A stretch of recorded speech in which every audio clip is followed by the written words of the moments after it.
Hi guys, আসসালামু আলাইকুম। আশা বলছি আমাদের অনেক ভালো আছে। আমি আজকে উল্টি পাল্টি কি বকছি আমি কিছু নিজেই জানি না।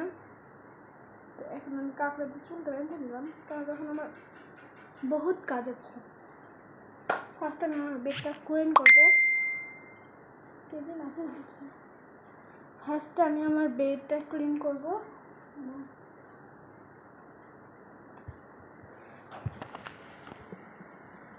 ব্লগের মাঝখানে আমার মামা চলে এসেছে, আমি মেসেজ দিয়েই যা। আমি যে একটা ব্লগ বানাচ্ছি ওখানে মানুষ মেসেজ দিয়ে দিচ্ছে। দেখ কত মেসেজ দিতে পারিস তোরা, দেখ। তো আমি ফার্স্টে আমি আমার বেডটা ক্লিন করবো। আচ্ছা দেখি কি মেসেজ দিল, আবার মেসেজ সিন না করলে আবার রাগ করবে। মিস্ত্রি আসার আগে আমি ফ্যান ঠিক করতে আসবে, তার আগে আমি ঘরটা ঠিক করে নিই। ফার্স্টে আমি ব্যাগটা আগে গুছাই নি। ব্যাগ আমি না তুতলা শিখো একদিন আজকে সকাল থেকে হলো কি পানিকে পান বলে দিচ্ছি, কখন হলো কি বেডকে ব্যান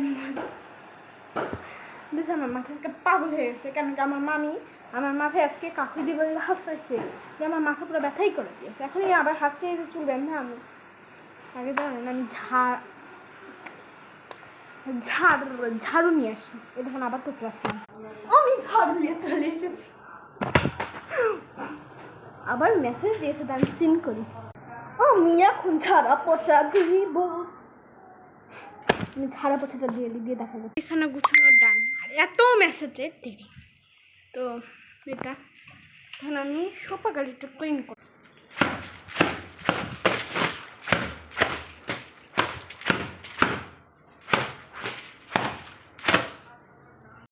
দেখলি তো কীভাবে ঝাড়লাম, এবার এটা একটু ঠিক করে নিই।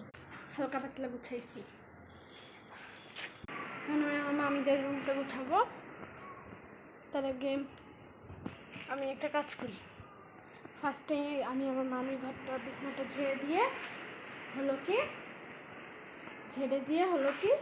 ঘরগুলো ঝাড়বো। বাসা কী পরিমাণে তালাম করে জানেন, আমরা এই বাসায় 10 বছর ধরে আছি। দরকার হলে মাঝকে বের চলে হয় আমার মামির রুমে। এটা এখন আমি বিছানাটা গুছাবো, ডানে ঘর গোছাবো। এটা না আমি ঘর ঝাড়বার জন্য আমি এখন এই ঘরটা ঝাড়তে স্টার্ট করলাম। ঝাড়ু দিয়ে দেখো এই ঘরটা ফুলফিল আমার সুন্দর করে গোছানো ডান। আমাদের ফ্যানের আবার কি হয়েছে দেখ,